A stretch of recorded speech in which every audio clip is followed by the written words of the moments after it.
श्री स्वामी समर्थ प्रेक्षकांनो, जुळली गाठ या मालिकेमध्ये आता जबरदस्त असा ट्विस्ट येताना आपल्याला पाहायला मिळणार आहे. बरं का, इकडे मालिकेमध्ये लाचखोर पोलीस जो की पहिला दामिनीच्या बाजूने असतो, पैसे मिळाले नाही म्हणून इकडे सावी बरोबर त्याला ट्रॅप करते आणि पैशाच्या हव्यासापोटी हा पोलीस आपल्या सावीला विकला जाणार आणि दामिनीच्या विरोधात भरघोस पुरावे सावीला हा आणून देणार आणि त्यानंतर दामिनीची जी काही वाट लागणार. प्रेक्षकांनो, हे सगळं पाहायला आपल्याला खूप मज्जा येणार आहे. आणि मालिकेमध्ये आता सावीच्या हाती कोणते पुरावे लागले आणि त्याने दामिनीचं नक्की काय नुकसान होणार, दामिनीवर आता कोणतं संकट येणार, हे जर तुम्हाला जाणून घ्यायचं असेल तर तुम्ही आपला हा व्हिडिओ अगदी शेवटपर्यंत बघा, म्हणजे तुमच्या सगळं काही इकडे लक्षात येऊन जाईल. बरं का, आता इकडे मालिकेमध्ये तो पेपर कशा प्रकारे नष्ट करायचा किंवा तो कशा प्रकारे लपवायचा, इकडे नीता आणि सावीची ती प्लॅनिंग चालू असते. पण सावी आता काहीतरी करणार, तोच येते भास्कर किचनमध्ये आलेला असतो आणि भास्कर सावीला बोलत असतो की सावी, तूच काहीतरी केलं ना मगाशी, तूच माझ्या आईला घाबरवलं ना, म्हणूनच ती एवढी घाबरली ना. आता इकडे सावी बोलते की मी काही केलं नाही, त्यांच्या त्याच घाबरल्या, तू मला कशाला ओरडतो. आणि इकडे आता भास्कर सावीवर दादागिरी करणार, तोच इकडे नीता बोलत असते की अहो जाऊ द्या ना, तिचं काय घेऊन बसला, तिला काही आठवत नाही. आणि आता इकडे नेमका भास्कर सावीवर ओढवतो आणि त्याच वेळी तिथे आपला धैर्य येतो आणि आपली सावीची बाजू घेत आता इकडे धैर्याने बरोबर या भास्करची बोलती बंद केलेली आपल्याला पाहायला मिळणार आहे. आणि धैर्या सावीला बोलतो की मी आता ऑफिसला जाऊन येतो, तोपर्यंत वेड्यासारखं करायचं नाही. आणि दादा सावीला काही बोललास तर तुला माझ्याशी गाठ आहे, असं आता इकडे या भास्करला बजावून सांगतो. भास्करही त्याच्या वाटेला निघून जातो, धैर्यही निघून जातो. आणि आता किचनमध्ये सावी आणि आपली नीता या दोघीच राहिलेल्या असतात. त्या दोघी एकमेकींशी संवाद साधतात. आणि आता सावी इकडे नीताला बोलते की वहिनी, तो पेपर माझ्याकडे द्या बरं, तो मी कुठंतरी बघते किंवा सगळ्या रात्री झोपल्यानंतर बरोबर त्याची विल्हेवाट लावते. कारण आता जर आपण काही इथे करायला गेलो तर किचनमध्ये सारखं कोणी ना कोणी येत राहील आणि आपलं काम होणार नाही, उलट लोकांना प्रश्नच जास्त पडतील. असं बोलल्यानंतर नीताला सावीचं म्हणणं पटतं आणि सावीकडे तो पेपर देत नीता आता जरा सुटकेचा श्वास घेताना आपल्याला इथे पाहायला मिळणार आहे. दुसरीकडे मात्र आता इकडे आपल्याला पाहायला मिळणार आहे की दामिनी मात्र ती बातमी वाचून इकडे खूप घाबरून गेलेली असते. तिला सतत प्रश्न पडलेला असतो की नक्की ती बातमी गेली कुठं. तिने अनेक दिवसाचे न्यूजपेपर इथे गोळा केलेले असतात आणि ती बघत असते की नक्की ही बातमी कोणत्या पेपरमध्ये आली होती. पण त्याआधी इकडे दामिनी पहिलं तर टी व्ही लावते आणि बघते की कोणत्या चॅनलवर काही दिसतंय का. मी मधुसूदनचा खून केला आहे ही बातमी एव्हाना सगळीकडे पसरली असेल आणि सगळ्या न्यूज चॅनलवर झळकत असेल माझी बातमी की दामिनी मुजुमदारनेच मधुसूदनचा खून केला आहे. स्वतःच्या व्याह्याचा खून दामिनी मुजुमदारने केला आहे. पण इकडे अनेक चॅनल बदलूनही वेगवेगळ्या भाषेचे न्यूज चॅनल पाहून सुद्धा दामिनीला तिची बातमी कोणत्याही चॅनलवर दिसत नाही. मग ती बोलते की मी पेपर बघते, खूप दिवसाचे पेपर चेक करते, आजच्या सगळ्या वर्तमानपत्राचे पेपर तिने मागवलेले असतात, पण कशा कशातही ती बातमी तिला पुन्हा दिसत नाही.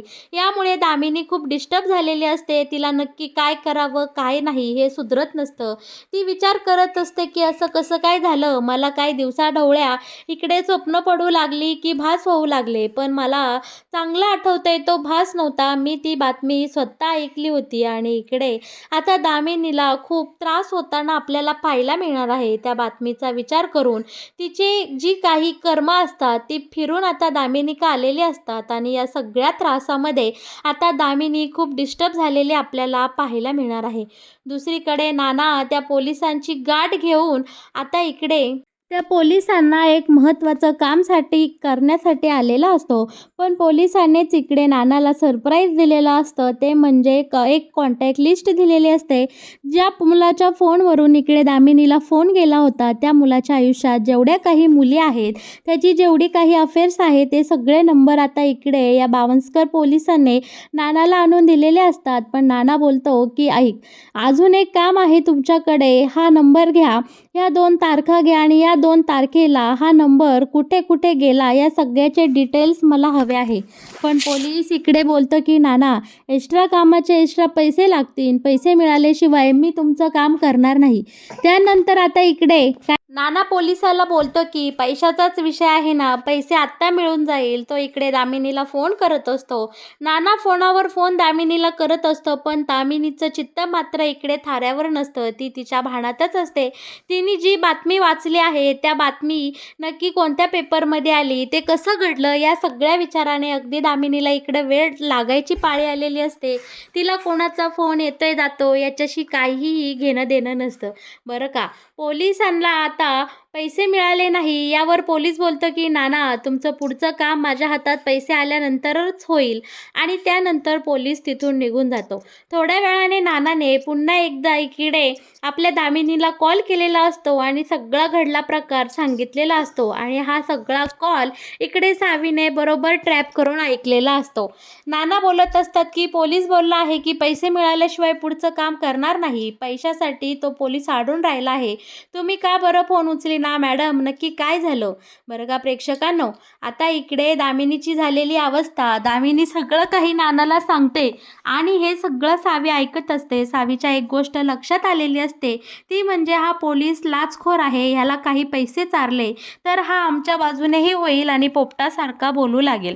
आता या तिघीही जावा दामिनीची झालेली अवस्था पाहून तिची मज्जा घेत असतात आणि सावीच्या डोक्यात आता नवीन कल्पना, नवीन प्लॅन आलेला आपल्याला इकडे पाहायला मिळणार आहे. आता पुढे काय करायचं यासाठी या तिघीही जावा पुन्हा एकदा इकडे धैर्याच्या खोलीमध्ये जमलेल्या असतात आणि दामिनीची झालेली अवस्था पाहून या तिघीही जणी खूप खुश झालेल्या असतात.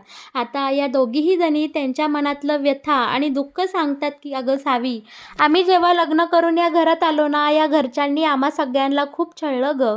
अगदी आमच्या मनच्या गोष्टी अजिबात कुणी ऐकल्या नाही की काय नाही. आम्ही दोघीही जणी एकमेकींचा आधार आलो. पण आता सगळी परिस्थिती बदलली आहे.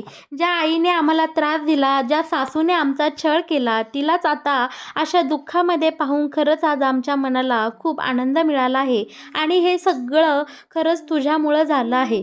तेव्हा आता इकडे सावी बोलते की देवाच्या कृपेने सगळं काही घडून आलं आहे. पण या दोघीही बोलतात की देवाचा आशीर्वाद आहेच, पण हे सगळं तुझ्यामुळं घडलं आहे. या दामिनी मुजुमदारला तिच्या कर्माची शिक्षा किंवा तिच्या कर्माची फळं फक्त तुम्ही दोघी देणार आहे. सावी बोलते की आता तुम्ही मला मदत करसाल ना पुढच्या प्लॅनसाठी. तेव्हा या दोघीही जणी एका सुरात हो बोलून बोलतात की दामिनी मॅडमला, दामिनी मुजुमदारला तिच्या कर्माची शिक्षा मिळालीच पाहिजे. यासाठी सावी, आम्ही तुझी कुठलीही मदत करायला तयार आहोत.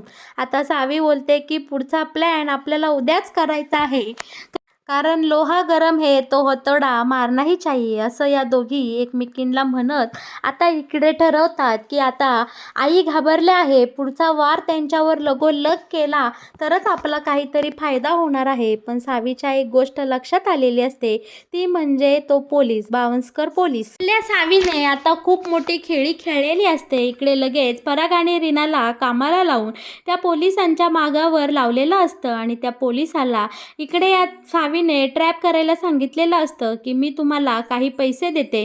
ते पैशाची लालच त्या पोलिसाला दाखवायची आणि दामिनी मुजुमदार विरोधात जे काही त्या पोलिसाकडे पुरावे असतील ते सगळे तुम्ही काढून घ्यायचे. इकडे आता सावीने आता पैशाची खूप मोठी व्यवस्था केलेली असते. त्यासाठी इकडे आपल्या या अवंती आणि नीताने सुद्धा सावीला खूप सारी मदत केलेली असते. आता पैशाचं भरलेलं पाकिट अवंती आणि नीता मिळून इकडे परागला देतात आणि सांगतात की सावीने जे काही सांगितलं आहे ते तुम्ही व्यवस्थित पार करा. आता इकडे पराग कामाला लागलेला असतो. बावस्कर पोलिसाला त्याने बरोबर ट्रॅप केलेला असतो. पैशाची लालच दाखवून त्या पोलिसाकडनं आता इकडे परागने बरोबर सगळे पुरावे काढून घेतलेले असतात आणि पैशासाठी हा पोलीस इकडे सावी पराग यांना विकला गेलेला असतो. त्याने धडाधड इकडे दामिनी विरोधातचे सगळे जे काही पुरावे आहे ते यांना देऊन टाकलेले असते. शिवाय त्याने आता इकडे नाना आणि दामिनीला सुद्धा गाफील ठेवलेला आपल्याला पाहायला मिळणार आहे, कारण परागने तसं पोलिसांशी डील केलेलं असतं की तुम्हाला आम्ही पैसे देतो, तुम्ही फक्त आम्हाला ते पुरावे आणून द्या. पण या सगळ्यामध्ये त्या दामिनीला तुमचा संशय येता कामा नये, कारण त्याला जर तुमचा संशय आला तर तो आपल्या दोघांनाही घातकी नक्की ठरेल. त्यापेक्षा तेरी भी चूप और मेरी भी चूप सगळं काही आपण सोंबडीत कोंबडी करून टाकूया. तुम्ही त्या दामिनीला काही सांगू नका. आम्हाला फक्त पुरावे द्या बस. आता इकडे पैशासाठी हा लाचखोर पोलीस विकला गेलेला आपल्याला इथे पाहायला मिळणार आहे आणि पोलिसाकडनं तो जो व्हिडिओ असतो, शिवाय इकडे सुधाकरचा फोन मिळालेला असतो आणि नानासोबतचं त्याचा आजपर्यंत फोन रेकॉर्ड्स किंवा गाठीभेटी या सगळ्याचे पुरावे पोलिसांनी एकदम त्याच्या सेफ साईडसाठी जमा करून ठेवलेले असतात. त्या सगळे पुरावे आता इकडे पोलीस परागला देतो. पैसे घेऊन नामानिराळा झालेला आपल्याला इकडे पाहायला मिळणार आहे. हाती लागलेले सगळे पुरावे घेऊन पराग इकडे सावीकडे आलेला असतो आणि सावीला ते सगळे पुरावे देत सगळ्याची इत्थंभूत माहिती आता इकडे परागने पोचवलेली आपल्याला पाहायला मिळणार आहे. त्या पुराव्याच्या आधारे आपल्या सावीने इकडे नवीन प्लॅन रचलेला असतो, तो असा की आता या दामिनीवर शेवटचा घाव करायचा, कारण ऑलरेडी ती वाघीण जखमी झाली आहे.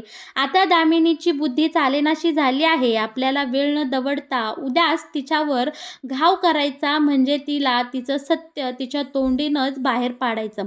आपल्याकडे जे काही पुरावे आहेत त्या सगळे पुरावे आपण एक एक करत दामिनीच्या समोर आणायचे आणि ते पुरावे पाहून दामिनीला आठवेल की खरोखरच आपण आपल्या आयुष्यात खूप मोठी चूक केली आहे आणि ती चूक आता दामिनीसमोर जशीच्या तशी उभी राहिली पाहिजे असं आपण करायचं आहे. बरं का, आता त्या फोनमध्ये असलेलं दामिनीचं रेकॉर्डिंग आता इकडे सावी आणि या नीताने मोठ्या स्क्रीनवर लावलेलं असतं. दामिनी आधीच इकडे विचारात असते. फक्त यांच्या मार्गात एकच अडथळा असतो, तो म्हणजे धैर्य उद्या घरी राहणार असतो आणि सावीला काहीही करून धैर्याला घराबाहेर पाठवायचं असतं.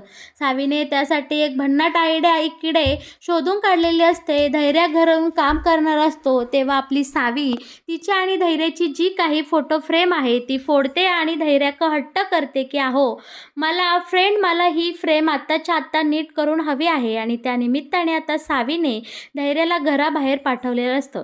घरामध्ये फक्त आता दामिनी, नीता, अवंती आणि सावीच राहिलेले असतात. राहिला प्रश्न इराचा, तर धैर्याच्या पाठोमागे इकडे आपल्या अवंतीने काहीतरी कारण लावून दामिनीला सुद्धा घराच्या बाहेर हाकललेलं असतं आणि आता या तिघींचा प्लॅन इथे सुरू झालेला असतो. या तिघींनीही ठिकठिकाणी आता दामिनीच्या पोलिसांनी यांच्या हाती जे काही पुरावे दिले त्याचे फोटोज आणि मोठं स्क्रीन रेकॉर्ड आणून दामिनी जे काही बोललं ते सगळं इथे घरामध्ये लावलेलं असतं आणि शिवाय छुपे रुस्तम असे कॅमेरे सुद्धा यांनी लावून ठेवलेले असतात, जेणेकरून दामिनी घाबरेल आणि तिच्या तोंडून जे काही सत्य निघेल ते सगळं इकडे कॅमेऱ्यामध्ये लाईव्ह रेकॉर्ड होणार आणि त्याचा पुरावा म्हणून उद्या कोर्टामध्ये शिवाय धैर्यासमोर त्याला सत्य सांगताना वापरता यावं असा भन्नाट प्लॅन या तिघींनी आखलेला असतो.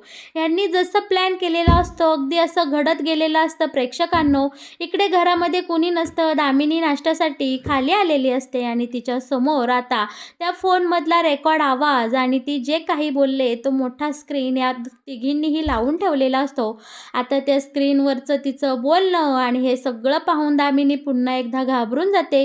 तिच्या तोंडून शब्द फुटत नसतो आणि ती बोलती की हे कोणी केलं, हे कोणाची हिंमत झाली, आणि दामिनी आता घाबरलेली असते.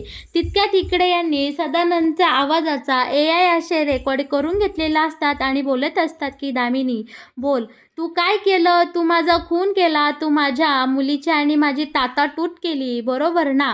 असं बरंच काही करून इकडे सावीने दामिनीला पुरतं घाबरून टाकलेलं असतं आणि घाबरलेली दामिनी आता इकडे डायरेक्ट बोलते की हो बाबा हो, मी केलाय खून सदानंदचा, म्हणून काय झालं? आता काय मला मारून टाकता का? ही सगळी कर्म आता फिरून पुन्हा माझ्या मागं आलं आहे आणि कालपासून मी पूर्ण भंडावून गेले आहे.